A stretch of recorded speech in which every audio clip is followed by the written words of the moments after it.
Hello and welcome to the September 14th, 2025 episode of Nick's News. I am your host, Nick, brought to you by Some Budget Studios. That's right, I am paying for this project of ours. We're live every Sunday, and I thank you all so much for tuning in or catching the replay on the Nick's News YouTube page. This is a program dedicated to bringing good news to counter all of the bad news that we are bombarded with on a daily basis, with the hope of bringing a little bit of joy back to the world. Several of our articles are pulled from sites like goodnewsnetwork.org and goodgoodgood.co, but we appreciate everything sent in by you, the Nick's Newsies. Good evening, everybody. I see Christian, whose schedule allowed him to be here. Christian, hello. Hello, Becky. Thank you so much for sharing. Daku, your baby-faced McGee over here. Yes, indeed. I am a bit baby-faced. Something has happened. We'll talk about it in the shout-outs. So, let's start with the news brew. If you watch the not the TikTok, sorry. I would appreciate if y'all watch the TikToks. But if you check out our Instagram, on Thursdays we post a preview of the news brew. So this one's tagline is, "Kicks you where you most expect it." That's the tagline. It started off as a joke and transformed into a monster. This is DKML, Dick Kicker Malt Liquor, by Founders Brewing Company, a 14.2% ABV Imperial Malt Liquor aged in bourbon barrels, blended for the specific purpose of dropping you like a bad habit. This is terrifying. The last time this came out was years ago, and it was such like a joke beer, but it's not bad. And so Founders re-released it, and here we are, about to get kicked in the dick. This is a bottle, so we're going to have to use the Battle Song bottle opener, and our glass of choice for malt liquors is a tall-ass Pilsner glass. So, I haven't had to use this in so long. Hey, Joe. What did I do? I picked up a beer. Oh, and my face is shaved. Ish. When I shaved today, I actually did start to let this grow back in, but I think at the end of the month I'm going to have to shave again, so we'll find out. All right. Oh my gosh. Timing. Daku Yoru is timing us, waiting for the first stutter and slurring. Good. I want to see this in the chat. How long ago? Let's get into the theatrics of a 5-minute pour with this nightmare.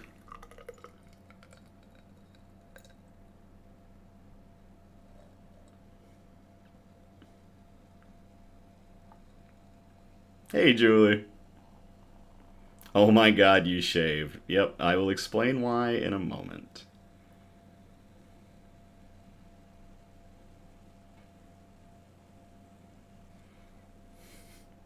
It's a beautiful color. It's gonna screw me up.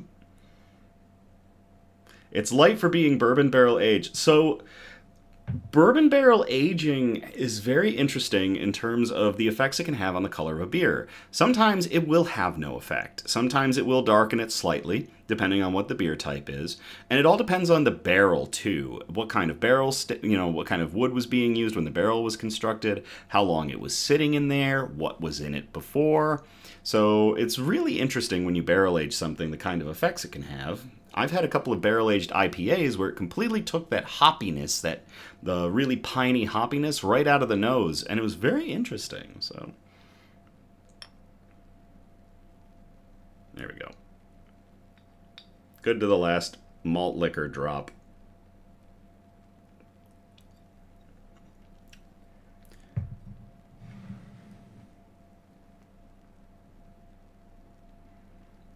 This is going to be an experience for all of us.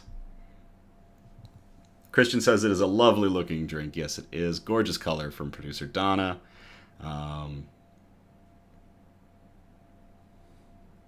Julie is in a good mood because the Lions and Bears won. Very cool. Go Lions. I am a Michigan Lions fan. The Lion does not concern itself with the bear, says Daku. It smells straight boozy. This smells like 14.2%. Oh boy, it's not even trying to hide what's in there. This is going to be bad. Oh, the Bills. Yeah, cuz weren't the Lions against Da Bears? Julie meant to say Bills. So the Lions and the Bills won today. Good show from both teams. All right, shout outs. Big thank you to everybody that went and helped out at Fox Hen's second harvest on Monday, this previous Monday.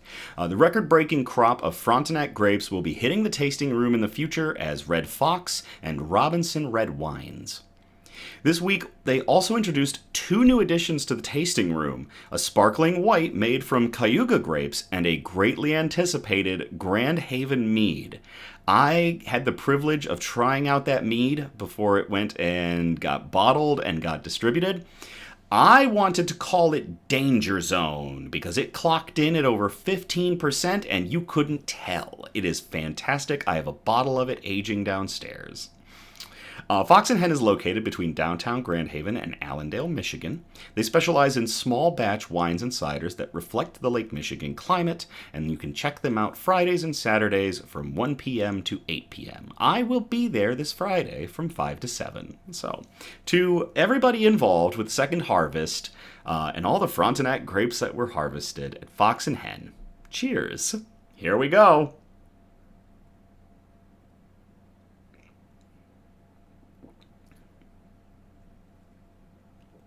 Ah, my dick! Oh my... Oh! Oh! Oh! Oh, my whole body hurts. Oh, Lord. Oh, God. No. This is awful. Power through, Nick. Power through! Okay, second shout out is to Haven LARP. Absolutely fantastic. I had an amazing time this weekend, and I just want to say great job to all the players and the staff. Once again, another memorable weekend in the woods with all of you. That's what happened. That's why I'm baby-faced. I went and participated at the Haven LARP this weekend, which involves me shaving because the character that I play does not have facial hair. It's been well established, and I've played this character for over a decade. And so, because of that fact, I went and shaved again. So here we are, slightly baby-faced. So to Haven LARP and everybody involved, cheers.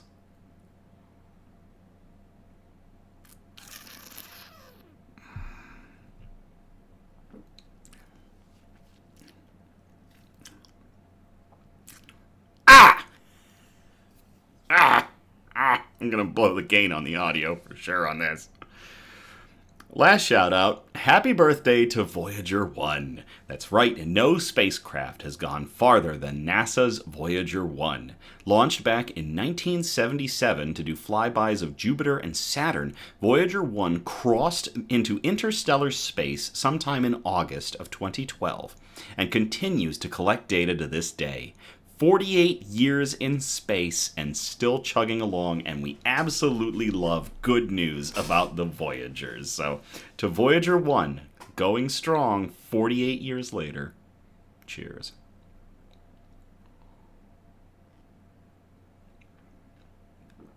Oh, God.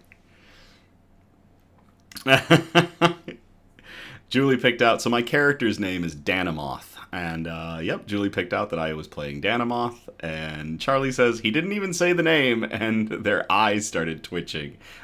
Several of the Nick's Newsies have LARPed as well, and have encountered this character, so if you go to Haven, you'll find him. Or he'll find you. News quote! Sometimes you have to let go of the picture of what you thought about life, and learn to find joy in the story you are actually living. That is from Rachel Marie Martin, who's the author behind Finding Joy, as well as the books Get Your Spark Back, Mom Enough, and The Brave Art of Motherhood. And I really love that quote because sometimes we have this idea of what our life should be. And we can get enamored with that. We can get wrapped up in it, and we can lose sight of some of the good that we have around us. So a really good quote for remembering that living life, to the best, living your story as it is sometimes better than the fiction that our minds can make it out to be. Sometimes you have to let go of the picture of what you thought about life and learn to find the joy in the story you are actually living. To Rachel Marie Martin, cheers.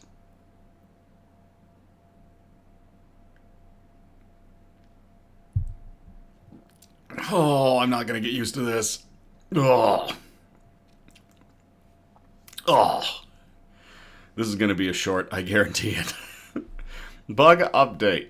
Elmira's done very well, surprisingly, and hasn't killed her spider plant yet. She still has her spider plant. She's been leaving it alone. She plods about happily and has put on some weight ever since she woke up, which is very good for her. I just saw her a moment ago, just trotting along, making more holes in her tank, so she's very happy. Ripley scares other bugs to death and would fit right in on an episode of Alien Earth. I managed to get another good look at Sue as well, but as usual, he ducked back into his hide as soon as I brought the camera up. Still a camera-shy buddy, so maybe someday we will be able to enjoy seeing him on the show again. For now, if you notice behind me, we've actually moved his tank again. We're testing out whether or not he's actually has Elmira-induced anxiety, because again, their two species are not friends. So we have moved him to the end of Bug Lane to see if he'll come out and be his normal mobile self. We'll see. All right. Enough dawdling. Let's get into our good news. Our broadcast is broken up into 4 major categories, and those categories are science and technology, health and medicine, flora and fauna, aka plants and animals, and wholesome notes, the really nice feely articles that we like to end on. So we're going to start off in category 1, science and technology. We called this first article A Shocking Story About Concrete, and this one was sent in by Cassidy. So Cassidy, thank you so much for sending this in. I will copy and paste this to the chat if y'all want to read along with me.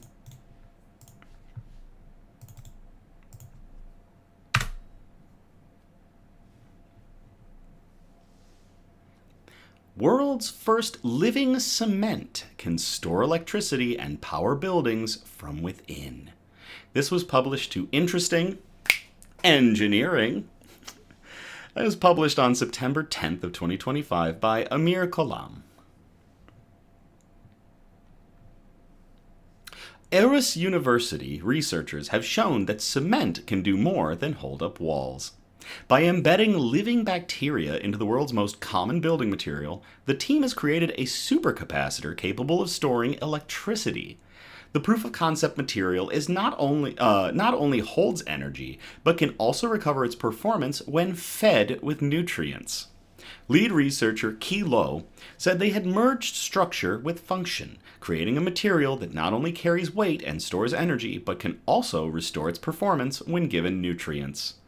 That's right, you're going to feed your walls. Dr. Yours says, concrete and living should not be in the same sentence. Sometimes I agree. Concrete has long been considered lifeless. The Danish team challenged that idea by adding Shewonella onadensis, a bacterium known for its ability to move electrons outside its cell. Once inside the cement, the microbes create a network of charge carriers that store and release energy. Can you imagine, instead of having an outlet, you just plug your phone into the concrete? That would be fascinating. Christian says, taking "they're in my walls" to a whole new level. Becky says, I would be worried about walking on it. And Taku Yora says, I blame Jimmy Hoffa. That's a good one. Oh, early tests suggest that the approach already outperforms traditional cement-based storage devices. Even more striking, the cement continues to function after the microbes die, and researchers can bring it back to life with more nutrients. The discovery highlights how building materials may soon play an active role in energy systems. Instead of serving as passive shells, future walls and foundations could act as both shelter and storage. Microbial activity tends to fade as nutrients run out. To address this, the scientists integrated a microfluidic system into the cement. It supplies proteins, vitamins, salts, and growth factors to keep the bacteria alive and revive them. This approach recovers as much as 80% of the original capacity. In practical terms, the team says buildings could become recoverable energy materials, reducing the need to replace batteries or perform costly repairs. The researchers also tested the cement under extreme conditions. It stored and discharged power in both freezing and hot environments. 6 blocks wired together produced enough electricity to light an LED bulb. Daku shouts, "Soil and concrete!" The concrete is people. This isn't just a lab experiment, Lowe said. We envision this technology being integrated into real buildings, in walls, foundations, or bridges, where it can support renewable energy sources like solar panels by providing local energy storage. He added that even modest performance could have an impact. A room made of the material could store around 10 kilowatt hours of energy, enough to power a standard enterprise server for a day. As renewables expand, demand for affordable and sustainable storage grows. Today's batteries depend on scarce resources like lithium, cobalt, and these things degrade over time. The cement-based system avoids these problems. It uses abundant, low-cost materials and naturally occurring bacteria. It also works at a scale far beyond conventional devices. Nicholas Sims says, "Hey Nick, thanks for spreading good news. Appreciate it from a fellow Nick." Thank you very much, Nicholas Sims. I'm going to cheers to that and drink this terrible beer. Oh God, I've made a mistake. Thank you very much. Oh gosh, that beer. Though still at an early stage, the research points to a future where buildings act as their own batteries. That could mean bridges powering their own sensors, or homes storing the day's solar energy in their walls. The team's findings suggest the next generation of infrastructure could be both structural and electrical. Instead of installing batteries, future builders may pour them. This study is published in the journal Cell Reports Physical Science, and if you want to check it out, there is a link in the article. Oh, is it bad or strong? Both. Christian's correct. The answer to that is yes. To everybody involved at Aarhus University for producing concrete that can store electricity using bacteria, and to Cassidy for sending in that article, cheers.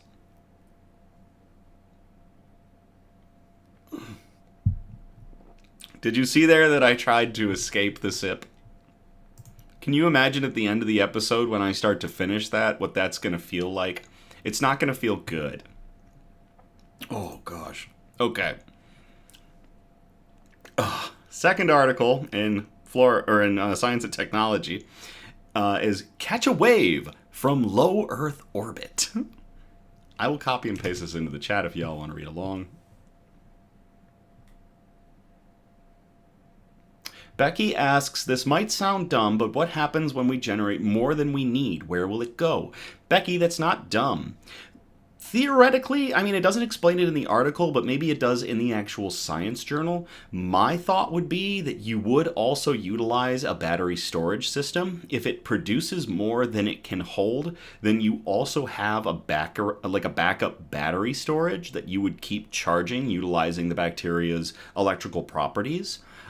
So that's a possibility. It'd be really cool if we can see more of this. Hopefully in a future Nick's News episode, we'll have an update to this. I think we really want to keep an eye out on building construction and good news in building construction, because a lot, despite different changes of policy and things going on, there's still a huge push for green construction, and I really want to keep my eye on green construction and where we go with it. So that was a really good question. It was not dumb at all, Becky. No worries. All right, let me copy and paste this one into the chat. Boom. I'm already feeling that beer. We're in trouble. We're on Article 2. We got 7 to go. No, we got 6 more to go. Jeez. Including this one. Jeez. Daku, your energy concerns and housing crisis is a thing. Indeed it is. So anything that we get good news-wise about combating those, I will definitely be reading. New U.S.-European sea-level satellite will help safeguard ships at sea. This was published to Jet Propulsion Laboratory on September 11th of 2025 by Earth. It's just listed as having been published by Earth. Thanks, planet. Sea surface height data from the Sentinel-6B satellite, led by NASA and the ESA, will help with the development of marine weather forecasts alerting ships to possible dangers. Because most global trade travels by ship, accurate, timely ocean forecasts are essential. These forecasts provide crucial information about storms, high winds, and rough water, and they depend on measurements provided by instruments in the ocean and by satellites, including Sentinel-6B, a joint mission led by NASA and the ESA, the European Space Agency, that will provide essential sea level and other ocean data after it launches this November.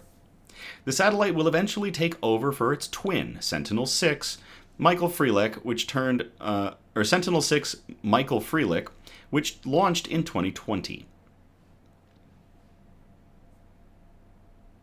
And Dr. Yours says, not sure I see the problem. And then follows it up, woo NASA! This is a woo NASA kind of article. Both satellites have an altimeter instrument that measures sea levels, wind speeds, and wave heights, among other characteristics, which meteorologists feed into models and produce marine weather forecasts. Those forecasts provide information on the state of the ocean, as well as the changing locations of large currents like the Gulf Stream. Dangerous conditions can result when waves interact with such currents, putting ships at risk. Building on NASA's long legacy of satellite altimetry data and its real-world impact on shipping operations, Sentinel-6B will soon take on the vital task of improving ocean and weather forecasts to help keep ships, their crews, and cargo safe, said Nadia Vinogradova-Schiffer, lead program scientist at NASA headquarters in Washington. Sentinel-6 Michael Freelick and Sentinel-6B are part of the Sentinel-6/Jason-CS Continuity of Service mission, the latest in a series of ocean-observing radar altimetry missions that have monitored Earth's changing seas since the early 1990s. Sentinel-6/Jason-CS is a collaboration between NASA, the ESA, the European Union, EUMETSAT, which is the European Organization for the Exploitation of Meteorological Satellites, and NOAA, the U.S. National Oceanic and Atmospheric Administration. The European Commission provided funding support, and the French space agency CNES, or the Centre National d'Études Spatiales, contributed technical support. The ocean is getting busier, but it's also getting more dangerous, said Avikal Mehra, Deputy Director of the Ocean Prediction Center at the National Weather Service in College Park, Maryland. He and his colleagues produce marine weather forecasts using data from ocean-based instruments as well as complementary measurements from 5 satellites, including Sentinel-6 Michael Freelick. Among those measurements, sea level, wave height, and wind speed are all involved. The forecasters derive the location of large currents from changes in sea level. That's fascinating. One of the planet's major currents, the Gulf Stream, is located off the southeastern coast of the United States, but its exact position varies. Ships will actually change course depending on where the Gulf Stream is and the direction of the waves, said Mehra.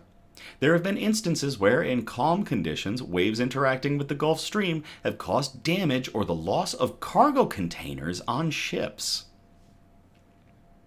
Large warm currents like the Gulf Stream can have relatively sharp boundaries, since they are generally higher than their surroundings.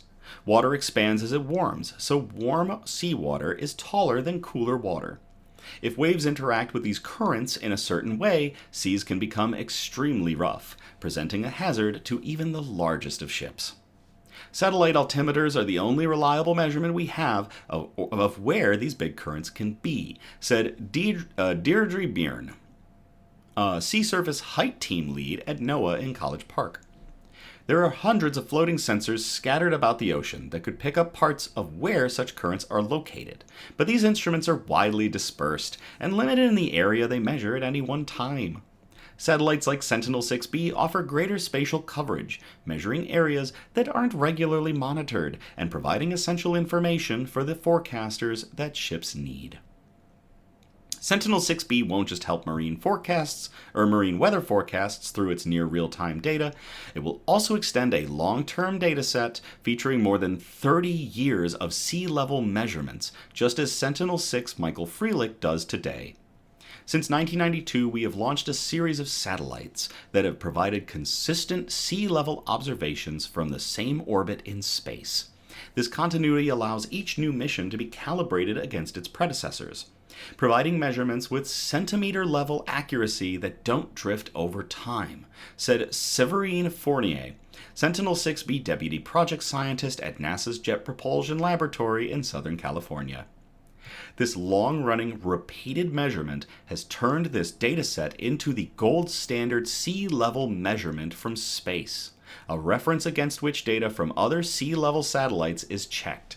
It also serves as a baseline, giving forecasters a way to tell what ocean conditions have looked like over time and how they are changing now. This kind of data can't be easily replaced, said Mira. Sentinel-6/JSON-CS was jointly developed by ESA, EUMETSAT, NASA, and NOAA, with funding support from the European Commission and technical support from CNES. A division of Caltech in Pasadena, JPL contributed 3 science instruments for each Satellite 6 satellite: the Advanced Microwave Radiometer, the Global Navigation Satellite System Radio Occultation, and the Laser Retroreflector Array.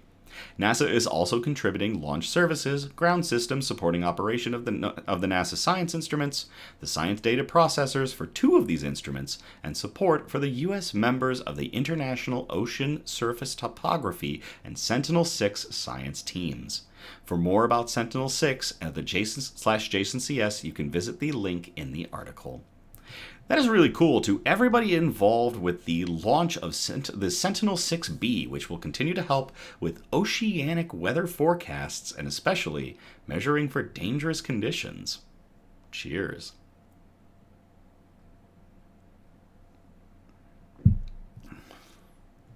Ugh. Ah. Ah. Ah. All right, that's going to get us out of science and technology. We're going to move on to category 2, health and medicine. We have one article in this category, and it's pretty close to me. And I will talk a little bit about it. We'll pull back the curtain just a little bit. This article is a fuck cancer article. There's a lot going on right now. For a lot of folks that I'm aware of in terms of cancer. So I have a friend whose mother just went through a battle with cancer and is hopefully on the mend. I am waiting to hear some updates, and I am always hoping my best for her mother, for her family. My uncle, one of my uncles, just went through a battle with cancer and has come through and is doing very well, and I am very happy for that. He and I are talking almost daily, and I'm really happy to hear his updates. I also have a cousin who is suffering from cancer, who has different types of cancer, and is going to be undergoing the battle against these different cancers. And I love my cousin, and I wish him the best on this trip, on this battle. If he needs anything, I will contact him probably after the episode, just to reach out again and let him know I'm hoping the best for him. So, yeah, so cancer, fuck cancer. I'm gonna copy and paste this article in the chat.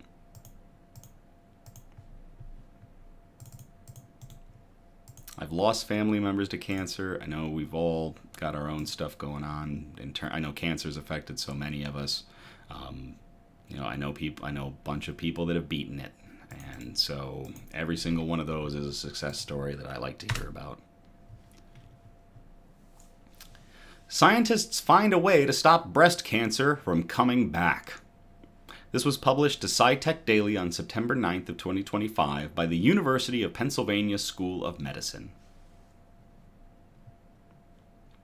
Researchers have discovered that dormant breast cancer cells can be detected and wiped out with existing drugs, dramatically lowering the risk of relapse. The breakthrough brings new hope to survivors haunted by the fear of recurrence. A landmark federally funded clinical trial has provided the first real evidence that doctors can pinpoint breast cancer survivors at higher risk of relapse by detecting dormant cancer cells, and that these hidden cells can be successfully treated using already available drugs. We don't need any new technology. We don't need any new drugs. We can treat them with what we got. The work, led by researchers at the Abramson Cancer Center, Abramson Cancer Center of the University of Pennsylvania and Penn's Perelman School of Medicine, appear in the journal Nature Medicine. Although survival rates for breast cancer continue to improve thanks to better screening and therapies, the disease remains incurable once it comes back after initial treatment. About 30% of women and men experience a relapse, leaving them dependent on ongoing treatment that cannot completely remove the cancer. Some forms, such as triple negative and HER2 positive, often reappear within a few years, while ER positive cases can resurface even decades later. Until now, doctors had no way to identify which survivors carried dormant cells that fuel recurrence or to step in with a therapy that could prevent it. Mona in the chat says hugs. Becky says hugs to my family and hugs to my friend. Thank you all very much. I really do appreciate that. I really do appreciate all of you. In the randomized Phase 2 trial, 51 breast cancer survivors were tested with existing drugs, which successfully cleared dormant tumor cells in 80% of the participants. After 3 years, the survival rate without any return of the disease exceeded 90% among patients given a single drug and reached 100% for those who received both medications that are currently available. The lingering fear of cancer returning is something that hangs over many breast cancer survivors after they celebrate the end of treatment, said Principal Investigator Angela DeMichel, MD, MSCE, FASCO, the Mariana T. and Robert J. McDonald Professor in Breast Cancer Research. Right now, we just don't know when or if someone's cancer will come back. That's the problem we set out to solve. Our study shows that preventing recurrence by monitoring and targeting dormant tumor cells is a strategy that holds real promise, and I hope it ignites more research in this area. The study builds on previous research that showed how dormant tumor cells continue to lay in wait in some patients after breast cancer treatment. These so-called sleeper cells, also referred to as minimal residual disease or MRD, can reactivate years or even decades later. Because they are not active cancer cells and can be scattered throughout the body, they do not show up on standard imaging tests that are used to watch for breast cancer recurrence. Once the sleeper cells begin to expand and circulate in the bloodstream, it can lead to the spread of metastatic breast cancer. Patients who have MRD are more likely to experience breast cancer recurrence and have decreased overall survival. Thank you, Julie, for the hug. Louis Chodosh, MD, PhD, Chair of Cancer Biology and Senior Author of the study, previously led research to identify the pathways that allow dormant tumor cells to survive in patients for decades, and there is a link if you'd like to go to that article. Our research shows that this sleeper phase represents an opportunity to intervene and eradicate the dormant tumor cells before they have the chance to come back as aggressive metastatic disease, Chodosh said. Surprisingly, we found that certain drugs that don't work against actively growing cancers can be very effective against these sleeper cells. This tells us that the biology of dormant tumor cells is very different from active cancer cells. In the preclinical part of the latest research publication, Chodosh's team conducted a series of experiments in mice to better understand the underlying mechanisms. They showed that 2 different drugs approved by the FDA to treat other conditions could effectively clear MRD in mice, resulting in longer survival without cancer recurrence. The drugs target autophagy and mTOR signaling, which the researchers found were key mechanisms to allow the tumor cells to remain dormant. Demichel's team first enrolled the breast cancer survivors who had completed treatment within the last 5 years and had clear scans into a screening study that looked for dormant tumor cells in participants' bone marrow. If dormant tumor cells were found, patients were then eligible to enroll in the Phase 2 CLEVER clinical trial, which randomized patients to receive 6 cycles of either monotherapy with one of the 2 study drugs or combination therapy with both drugs. The treatment cleared dormant tumor cells in most patients after 6 to 12 months. After a median follow-up time of 42 months, only 2 patients on the study have experienced a cancer recurrence. That is really good. Dakuyoru, oh my god, that's crazy. I agree. We want to be able to give patients a better option than wait and see after they complete breast cancer treatment, Demichel said. We're encouraged by these results that we're on the right track. Daku says, thank goodness for science and medicine. Becky says, that is amazing. The team is already enrolling patients in 2 larger ongoing studies to confirm and extend the results of the CLEVER study. The Phase 2 ABBY clinical trial and the Phase 2 PALAVI clinical trial, both with links in the article, are available at several cancer centers across the country. Patients interested in learning more about these or other breast cancer clinical trials at Penn Medicine should contact Breast Cancer Clinical Trials at pennmedicine.upenn.edu, and that is also in the article. Research for this was made possible with funding from the National Cancer Institute and the Department of Defense, with additional support from the V Foundation, Breast Cancer Research Foundation, QVC Shoes on Sale, Avon Foundation, Rainier Institute and Foundation, and generous philanthropic donations. Demichel previously reported interim outcomes data from the study at the European Society for Medical Oncology Congress of 2023. To everybody at Penn State and everybody involved in these studies, finding new ways to tackle dormant tumor cells with existing drugs so that they can prevent the recurrence of breast cancer or metastatic disease. Cheers.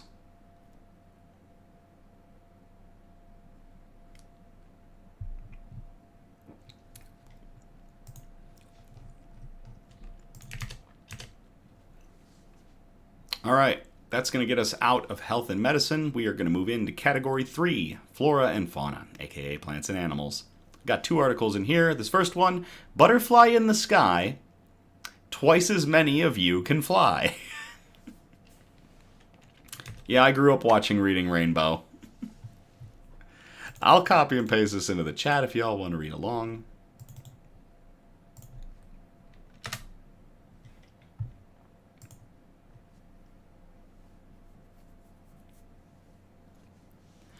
Monarch butterfly hotspot gets improved pollinator habitat with 1,600 native seedlings.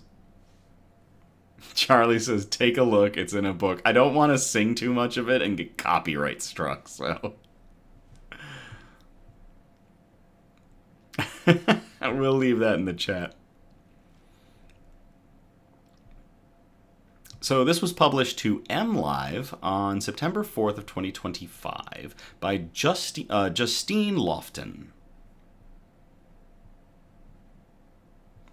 Dakuyo says, I bet Emotep from The Mummy said just as much. A reading rainbow, if you will. A monarch butterfly hotspot could attract even more pollinators in the future. A long-term pollinator habitat restoration project is underway at Peninsula Point, the southern tip of Stonington Peninsula. The peninsula juts into Lake Michigan near Escanaba and is part of the Hiawatha National Forest in Michigan's Upper Peninsula. That is somewhere I want to visit. Hiawatha National Forest staff and partners are working together on habitat improvements. Most recently, about 1,600 native seedlings were planted. It's a great example of work to improve forest health and to make visitor experiences more enjoyable, National Forest staff said. Peninsula Point is arguably Michigan's most well-known migratory monarch way station, attracting clusters of the brilliant orange butterflies to roost on cedar trees. The monarch supergeneration is already beginning to migrate south to Mexico. The best conditions for viewing monarchs at Peninsula Point are in the morning after a rainy cold front moves through. When the sun comes out, they'll spread their wings to dry them off and then launch south across the lake with a little help from northerly winds. Habitat restoration project partners include Superior Watershed Partnership, Great Lakes Climate Corps, and Lake-to-Lake Cooperative Invasive Species Management Area. A quick article, but a good one, regarding monarchs. 1,600 native seedlings added to Hiawatha National Forest to encourage the continued population of monarch butterflies. Cheers!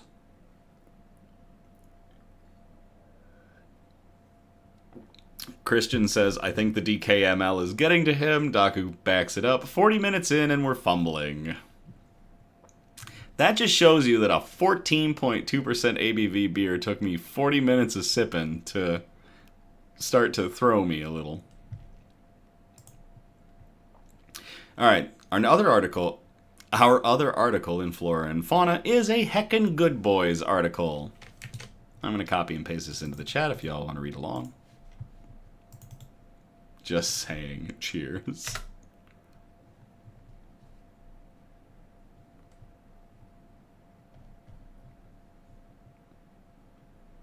Becky says he will sleep well tonight. You're right. Normally we record TikToks right after the episode. I told producer Donna, hey, can we do that tomorrow? Because I'm really tired, and this beer is going to wipe me out. And, yeah. Charlie, don't give them my tell. Why do you think I grow my beard? These paddleboarding pups are helping protect Australia's elusive platypuses.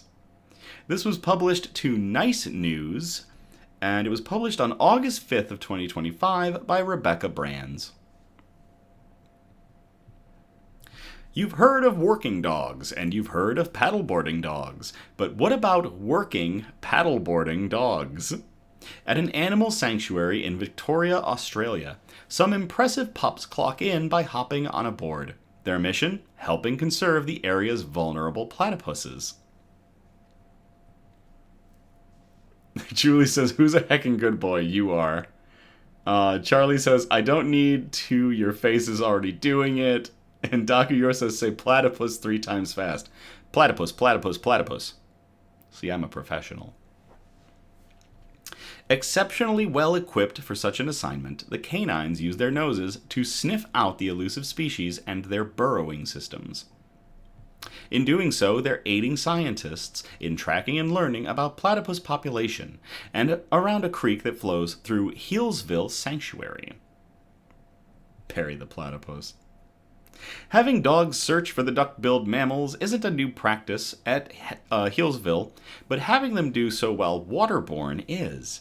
This year, 2 detection dogs, Moss the Labrador and Kip the Kelpie, began testing the boards for reaching otherwise hard-to-access locations, earning them the nickname the Paddle Pups. They provide a way for us to have an understanding of how platypus are using their environment through the dogs locating their natural burrow systems. LaToya Jameson, a wildlife detection dog officer, explained in a video from Zoos Victoria. So we can know exactly where the platypus is sleeping during the day without us even needing to see them, trap them, or handle them. An Australian icon, the platypus is listed as near threatened by the IUCN, and biologists still have much to learn about them. Paddleboarding best boys, paddle pups for the platypuses. It sounds quite basic, but it's still a gap in our knowledge bank, and I think one of the reasons that we don't know this stuff is that they have that reputation of being very cryptic. Healesville Sanctuary platypus specialist Jessica Thomas told the Australian Broadcasting Corporation, noting that in over 100 years of study, no one scientist has seen a platypus lay an egg. They spend their time underwater and underground, and they're also nocturnal, so they're quite challenging just to observe, let alone study. Platypup, says Christian. Thankfully, Moss and Kip have taken to their tasks like dogs, to water. We were pleasantly surprised with how quickly they learnt how to maneuver themselves around a paddleboard in order to detect the platypus, and they were just really excited to be doing so, Jameson shared with the outlet. She added of the dogs' training, it was more about keeping them calm and not wanting to do zoomies on the paddleboard rather than them not loving it. That's fantastic. To everybody involved with the Healesville Sanctuary platypus search utilizing dogs on paddleboards, specifically, what were their names? Moss and Kip. Cheers. Julie says, Paw Patrol now featuring the paddle pups. All right. We are going to move on from flora and fauna into category 4, the wholesome notes.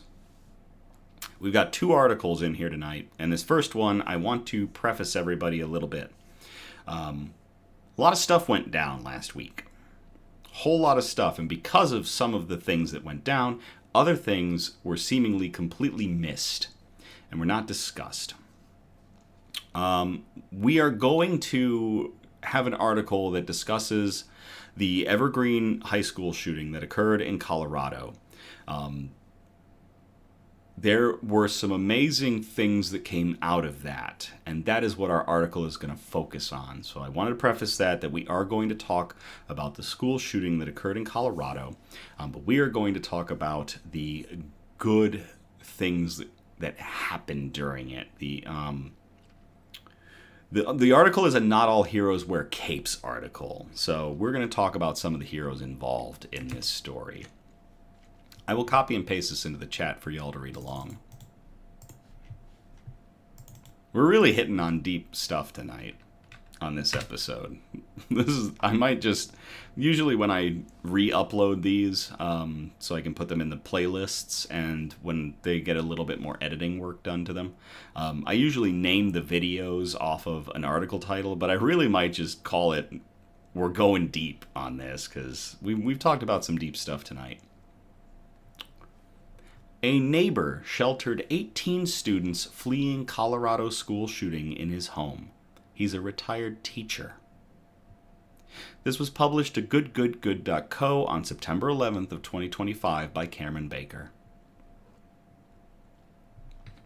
On the afternoon of Wednesday, September 10th, a 16-year-old male student opened fire at Evergreen High School in Evergreen, Colorado, a mountain town near Denver.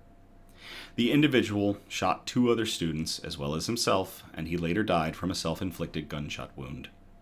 One student remains in critical condition, while another was discharged from the hospital overnight and will recover from injuries at home, according to Colorado public media. But of course, these were not the only students affected by the shooting. Amid the chaos, a group of students fled the school, arriving on the doorstep of a nearby neighbor.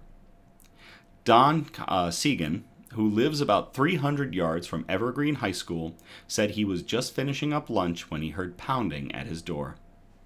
All of a sudden, there was this pounding on our front door, and I could tell by the pounding that something bad had happened, Segan said in an interview with 9 News. Upon opening the door, about 7 young men began shouting, and he recalled, "There's a shooter up at the school. There's a shooter up at the school. Let us in, please." Segan, a retired teacher who taught public schools for 25 years, welcomed them in. A second group quickly followed, eventually totaling 18 kids and 1 adult. "And I just told them to stay here, where they're safe, until we figured out what was going on," he said.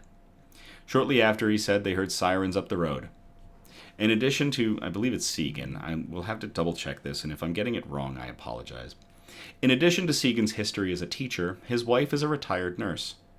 Although he tried to talk to the students, they were struggling to get much information out. My wife has been a nurse for over 30 years, he told 9 News. We're both retired, living up here in Evergreen, so her skills came in handy. You know, she was able to calm these kids down, treat them for shock. We gave them some glasses of water. We comforted them. I hope they feel like they ran to the right house, Segan added. Eventually, one young man told Segan he had heard gunshots. The student was in the cafeteria at the time and bolted out the doors, running toward any house that was available. Segan and his wife encouraged the students to call home and let their parents know they were safe. According to 9 News, some students were later picked up at the library, while others were picked up right from his house. He and his wife wrote down the names of the students, as well as the loved ones who picked them up. Although they were organized, fear was still certainly palpable. We didn't know if this shooter had followed them out, and was going through the woods or down the street here and shooting, Segan said. But I think lots of my neighbors around here also did a wonderful job of giving shelter to any of these young men and young women. Segan said the event was certainly a shock, especially considering the area of Colorado in which he lives. I just feel so sorry for them, and obviously I'm praying for those 3 families and for their 3 kids, Segan said. We live up here in Evergreen. Evergreen's supposed to be this beautiful kind of secluded area and peaceful and calm, and yeah, not today. Once all the parents and loved ones had collected their students, Segan said they were all extremely grateful for his help. Of course, I said, he told 9 News. That's what we do.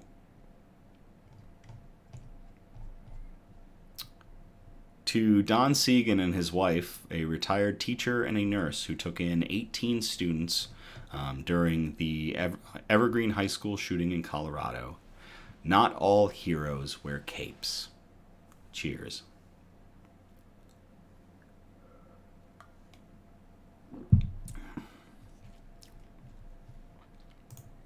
Daku says, bless that family and all those kids' families. I agree.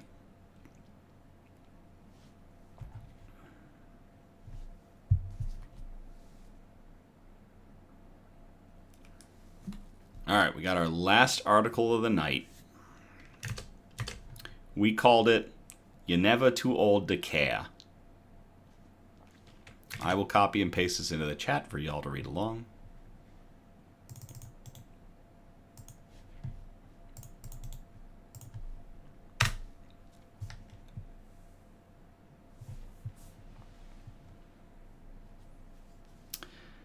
And because the article is from Massachusetts, I will use my Boston accent to try to be more uplifting. So, these old ladies dive into Massachusetts ponds, come up bearing pounds of garbage. This article was published to Nice News on March 1st of 2025 by Rebecca Brands.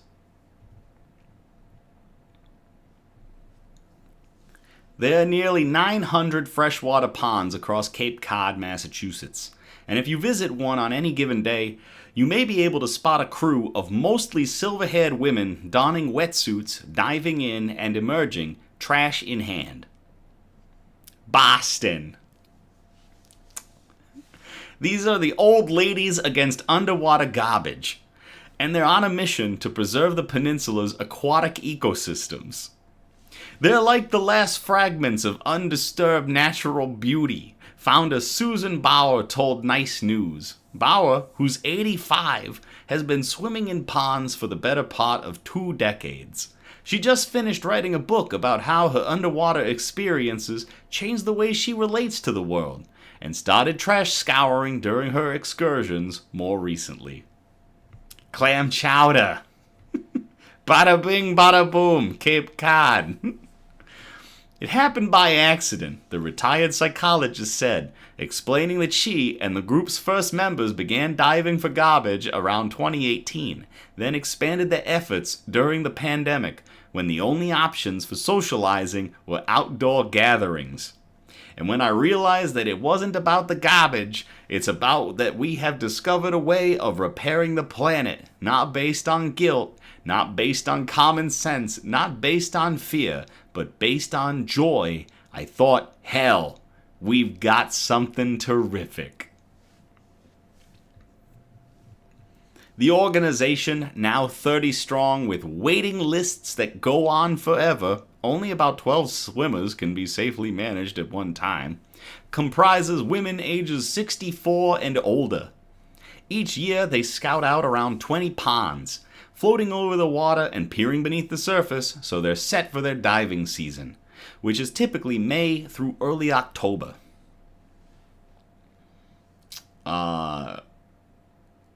Christian says, God, this better become a short. Julie says, and now I would like some beer and chowder. Becky says this needs to be a t-shirt. When it comes time to complete the haul, the crew assumes different roles. One acts as wildlife lookout, swimming ahead to warn against snapping turtles and guide the others towards the trash. Another is garbage collector, paddling a canoe or kayak and accepting the spoils from the emerging swimmers. Over the years, they removed tires, golf balls, cell phones, countless beverage cans, and even a whole-ass toilet. One of the more interesting finds was a cache of bottles that Bauer believes are around 100 years old because the brand name is embossed onto the glass, something not often done these days. We realized that they were ice fishermen, she explained. So a lot of stuff that we get is that, in the old days, how did you get rid of a tire? How did you get rid of a cot? How did you get rid of a sink? You pushed it out onto the ice. Just talking to Bauer about her life, much less watching footage of the octogenarian and her crew cleaning ponds, is enough to feel inspired. After graduating from Vassar College in 1961, she began writing books on oceanography and science. She didn't become a psychologist until her 40s, after going back to school and earning a doctorate from Boston College. This year, the prestigious Explorers Club honored Bauer as one of its 50 visionaries for 2025. Extraordinary people who are doing remarkable work to promote science and exploration, but remain under the radar and out of the limelight, the EC site reads. These 50 individuals are exploring, inspiring, and creating the future of the planet, life upon it, and the boundless possibilities that await us all. One of the prime motivations between OLOG is protecting wildlife from microscopic organisms to 60-pound snapping turtles. Bauer jokes she's an honorary herpetologist after so many decades swimming alongside them. But purging the watery depths of human-made mess is part of a broader mission as well. We're really struggling to keep these wild areas wild. Because they really are wild, you know. If you walk into a park, it may be beautiful, but it's not wild. You know what you're going to see. You probably know what you're going to experience, she said. When you go to a food store or a gas station or a department store, you pretty much know that you know what you're going to get. Not in a pond. This is one of the last true adventures that you can have.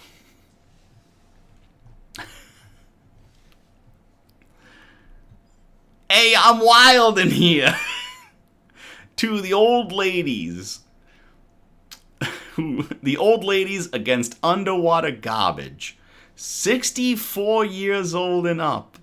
Diving to remove trash from the waterways of Cape Cod and other bodies of water in Massachusetts. Cheers.